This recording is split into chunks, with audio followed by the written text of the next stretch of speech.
y voy a abordar un tema que es difícil tratar en un auditorio tan numeroso y en la situación en la que están sentados. Trataré de darles una idea del aporte que puede hacer la genética en la producción de carne de nuestro país.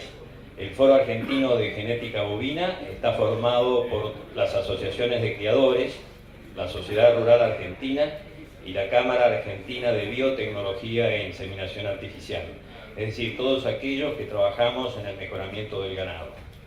Voy a tratar de dejarles un mensaje en el cual ver si la genética vale la pena. Es un título distinto al que ustedes tienen en el programa, y la respuesta es que la genética representa la oportunidad de aumentar a bajísimo costo, si no es cero, la rentabilidad de una explotación. Trataré de justificarlo con números y recordando que la genética del rodeo se hace en casa, es decir, cada uno de ustedes trabajando con sus animales son los que constituyen a lo largo del tiempo, ya sea por compra o con su familia, el nivel genético de los animales con los que trabajamos en la producción de carne.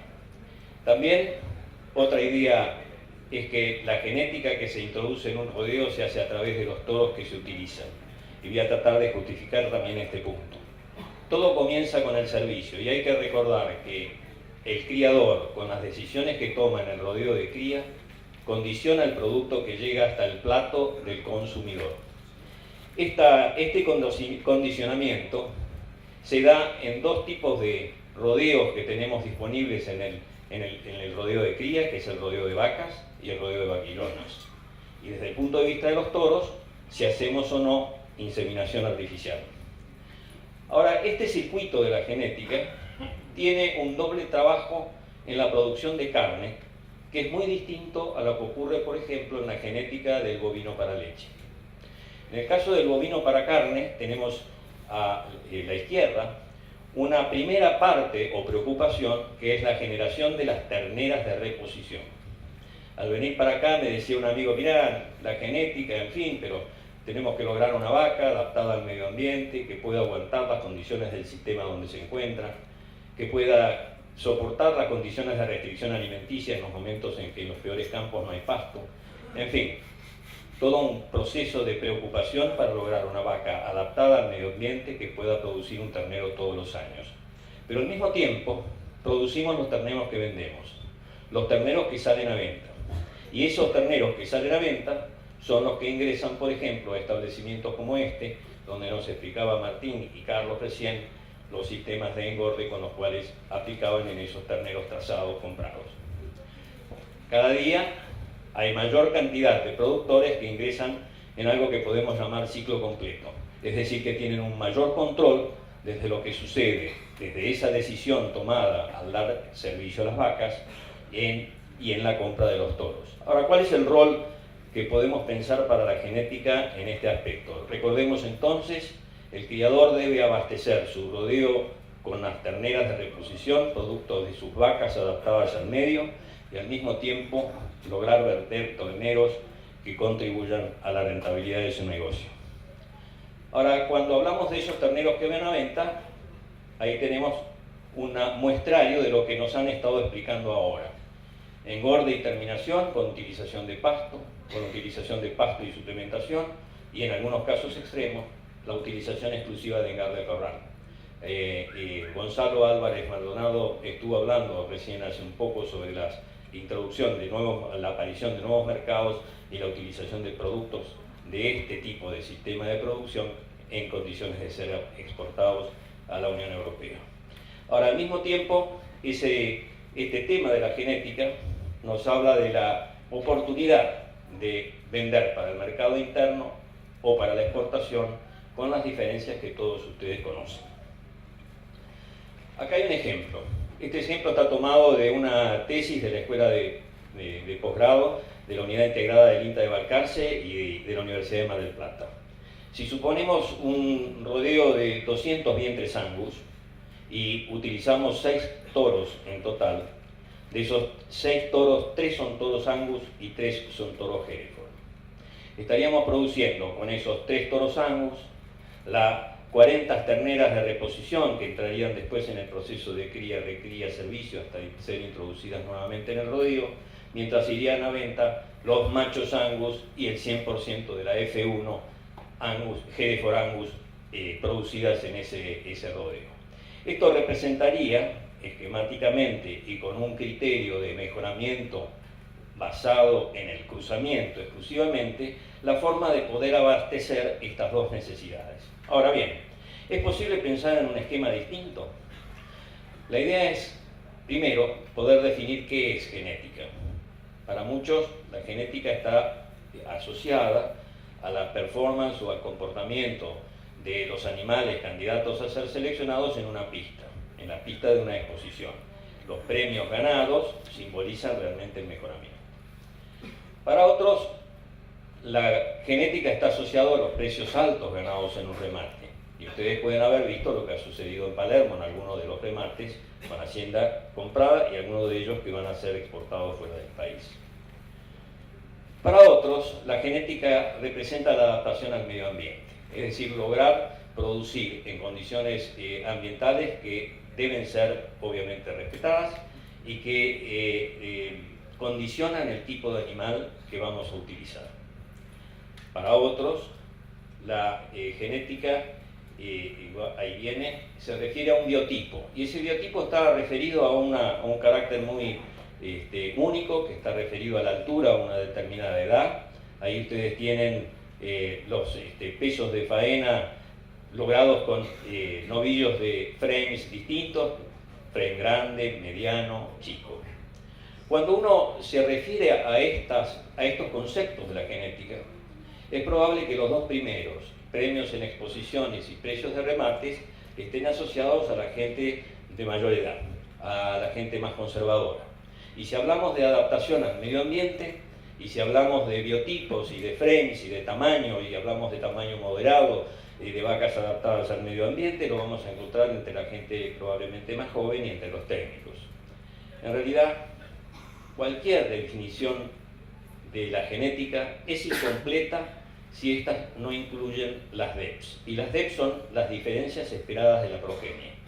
Las diferencias esperadas de la progenie son evaluaciones genéticas que permiten una selección comparativa de los toros que van a ser utilizados en un rodeo.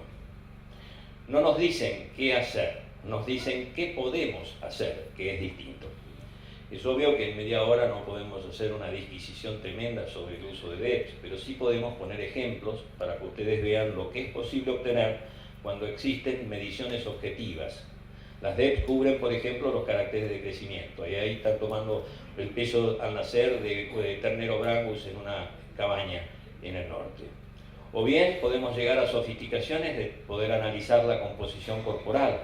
Acá tienen ustedes, por ejemplo, una medición de área de ojo de bife utilizando ecografía. Todos los caracteres de crecimiento, de reproducción, de características carniceras, son publicadas en los sumarios de padres a través de las evaluaciones que realizan las asociaciones de criadores, que a su vez utilizan los registros genealógicos que lleva la Sociedad Rural Argentina y que finalmente van a ir con esa información a salir a venta en remates de cabañas en servicio natural, o bien son los toros que ustedes encuentran en los catálogos de los centros de inseminación y en los cuales pueden comprar o comparar su semen. Un ejemplo en el caso de los rodeos de cría es el aumento que ha tenido la inseminación artificial a tiempo fijo en la Argentina en los últimos 10 años. Prácticamente casi toda la inseminación artificial realizada en bovinos para carne en la Argentina se aplica exclusivamente con inseminación artificial a tiempo fijo. Acá tienen ustedes las millones de unidades vendidas en el 2012 y 2013 en la Argentina por las 19 empresas asociadas a la Cámara Argentina de Biotecnología e Inseminación Artificial, 2,5 millones de dosis. Ahora bien, ¿qué impacto económico tiene la inseminación artificial? Tiene dos. Uno, la ganancia de peso lograda por una mayor cantidad de terneros cabeza de parición. Y en segundo lugar, la diferencia genética que existe entre los toros del establecimiento en servicio natural con los toros procedentes de centros de inseminación que han sido seleccionados de acuerdo a los criterios de los genetistas de cada centro. ¿Está claro? Entonces, cuando hacemos inseminación artificial a tiempo fijo, una actividad creciente en la cría en la Argentina, tenemos dos ganancias. La primera ganancia está dada por la cantidad de terneros cabeza y por las diferencias genéticas entre los entre los toros de servicio natural del establecimiento y los del centro de inseminación. Ahora bien, si uno analiza la información disponible en la Argentina, puede darse cuenta, acá tenemos los datos para las 4 principales razas participantes en nuestra producción de carne: Brangus, Angus, Hereford y Braford. Los he puesto simplemente por orden. Ustedes tienen ahí para las 4 razas, que están también representadas con el mismo color en la barra abajo, tenemos las diferencias esperadas de la progenie en kilos mínimas y máximas para peso al nacer. Así que fíjense ustedes que tenemos casi 9 kilos en Angus, 8 kilos en Hereford, 10 kilos en Brangus y 6 kilos 26 en Braford. El gráfico de abajo, que es una curva normal, muchos de ustedes la habrán visto, solamente representa la distribución de los animales en la población. Es un ejemplo. En la raya, en la línea que se encuentra en el medio, no sé si esto servirá para apuntar, no sé, ahí lo tienen, esto significa el promedio, donde tenemos la mayor cantidad de animales en la población, y estos son los animales extremos, donde son los que mayor peso al nacer tienen, y acá tenemos lo opuesto, los que menor peso al nacer tienen. Acá hay una tabla de percentiles de Angus. He tomado Angus como base y tienen después el sitio ustedes para poder buscar la información. Esta tabla de percentiles nos da la ubicación en cada uno de los puntos que corresponden a esas DEPs extremas. Recordemos que alrededor del promedio tenemos la mayor cantidad de animales. Recordemos que, y lo voy a hacer rápido, ahí tienen ustedes con estos puntos lo que corresponde al 1% de los animales de Angus en la Argentina, el 25%, el 50% de los animales que está alrededor del promedio, el 75% y el 100% superior. Acá tienen ustedes las DEPs que antes veíamos en las barras. No es necesario que les marque los números en este momento. Lo que sí podemos ver, acá tienen ustedes el sitio web de la Asociación de Angus, donde tiene un excelente buscador de toros. Esto de hablar de diferencias esperadas de la progenie requiere algo más de trabajo que divertirse viendo los animales en una pista. Realmente requiere un poco de trabajo. A veces es un poco aburrido, pero cuando uno aprende el juego de la utilización de estos números, la diferencia puede representar muchos pesos en el balance final del establecimiento. Si nosotros buscáramos toros para hacer servicio de inseminación a tipo fijo y comparamos estos dos toros, son casos reales, los busqué especialmente para esta reunión, y tenemos un toro A que tiene menos 1,2 y otro menos 1,5 kilos de peso al nacer, que serían los toros elegibles para poder ser utilizados en una inseminación a tiempo fijo. La diferencia es que el toro A tiene una diferencia esperada de la progenie, una DEP de más 16 kilos, y el de abajo de menos 10. Es decir, que la diferencia entre ellos es de casi 26 kilos de peso al ternero, de peso al destete de los terneros producidos en esa progenie. ¿Cuántos pesos representan 25 kilos por ternero en una jaula? Los números se los pueden hacer ustedes tranquilamente. La única diferencia es la decisión de haber usado el toro A en lugar del toro B. Vamos ahora al sitio web de la Asociación Argentina de Criadores de Hereford. La Asociación Argentina de Criadores de Hereford procesa su evaluación en una evaluación panamericana que incluye a Uruguay, Canadá, Estados Unidos. Y los toros son directamente comparables entre estos 4 países si uno sabe hacerlo. Entramos en el buscador de la asociación, ahí ustedes tienen el lugar, buscamos, utilizando los percentiles, y encontramos 4 toros que tienen alrededor de medio kilo negativo para peso al nacer. Sin embargo, los 2 primeros tienen más de 20 kilos de positivos en el peso de los terneros destetados que van a producir en sus progenies, y los otros alrededor de menos 3 kilos positivos. Nuevamente, 24 kilos por ternero en una jaula, ¿cuánto representa de ingreso adicional para el establecimiento? Si esto vamos a los no tienen disponibles todavía Brangus y Braford y lo están desarrollando buscadores como los que acabo de mostrarles para Angus y Hereford. Pero si ustedes analizan las páginas del sumario de padres, que también está disponible en internet, ustedes pueden encontrar exactamente las mismas diferencias para los toros padres líderes de la raza que se encuentran ahí. Yo no llego a ver, la pantalla es chica, yo tampoco sin anteojos puedo ver lo que estoy poniendo en este momento, pero sí el ejemplo fortalece, refuerza lo que les acabo de mostrar para Angus y Hereford en estos momentos, y se repite para Braford y Brangus en un ambiente completamente distinto, productivo de esas razas, como ustedes saben. Acá tienen la evaluación de Braford. La evaluación de Braford fue la que tardó un poco más en aparecer en nuestro país. Tuve la oportunidad de participar en su gestión inicial. Se publica desde el 2006 y hoy podemos decir que las 4 razas principales de la Argentina, más otras más, que vamos a ver después, tienen evaluaciones genéticas que producen las diferencias esperadas de la progenie, que con un poquito de esfuerzo y de aprendizaje pueden ser utilizados para aumentar la rentabilidad tanto de la cría como de la invernada. Una de las cuestiones a las que uno puede referirse es en lo que hace al tamaño de los animales. Nuevamente tomo el Angus simplemente porque es la única de las razas que tiene una evaluación genética para altura. Lo cual no quiere decir que esto no se repita en las otras razas. Queda claro, recién vimos que las cuestiones de pesos y diferencias esperadas de la progenie se daban absolutamente en todas ellas. Acá tienen los toros padres de la raza Angus. Esto corresponde al sumario de padres 2014. Acá tienen la distribución del DEP para altura. Acá tienen los animales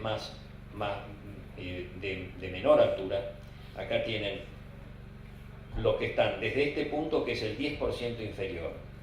Acá tienen entre estas dos líneas coloradas las que están un 5% por debajo del promedio y un 5% por arriba del promedio, que es 1.8 centímetros.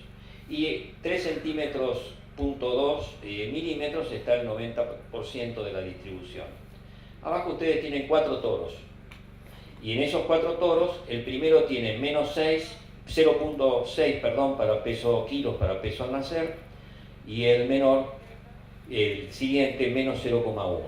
Los 2 toros de abajo, que he tomado como ejemplo, tienen arriba de 2,5 kilos positivos para peso al nacer. Es decir, que si uno pensara que la cuestión del biotipo es simplemente suficiente para elegir un toro para facilidad de parto, evidentemente podemos encontrarnos con una gran sorpresa. Fíjense también la diferencia que hay. El toro 3 tiene 7,9, 8 kilos positivos para peso al destete. Sin embargo, el primer toro, el toro 1, tiene más 14. Tampoco la definición del biotipo en base al frame era suficiente para decirnos lo que estos animales iban a transmitir a su descendencia. Si vamos ahora a la parte media, es decir, donde se encuentra la mayoría de la raza, alrededor del promedio, podemos encontrarnos nuevamente en la misma situación. Hay toros que transmiten alrededor de 1,5 kilos negativo a peso al nacer, y encontramos toros que transmiten alrededor de 2 kilos positivos. Es una diferencia muy grande. Ahora observen esto, el toro 6 tiene casi 20 kilos positivos en peso al destete, y el toro 7, que transmitía 2 kilos positivos al peso al nacer, solamente 5,8. Y si vamos ahora a los animales más altos de la raza Angus, nos encontramos nuevamente en la misma situación. Obviamente elegí los ejemplos para poder magnificar el resultado. Es como para poder dramatizar que esto es posible realizarlo. Nuevamente los 2 primeros toros, pesos negativos de peso al nacer, que no importa en qué lugar de la distribución se encontraban para altura. Nuevamente encontramos diferencias de alrededor de 2 kilos positivos para los toros que eran más altos y alrededor de medio kilo negativos para peso al nacer. Nuevamente, vean las diferencias en este caso. 20, 9 y 3 para algunos de los toros, Y fíjense también las tremendas diferencias en peso final. Y cuando hablamos de peso final, estamos hablando de los pesos de los novillos, estamos hablando del resultado de un establecimiento como este. Entonces, en donde la primera parte de la charla no está presente porque no tenemos vacas en este lugar. Estoy tratando de encontrar el puntero que aparece después de tocarlo un poco. Observen esta diferencia, por favor.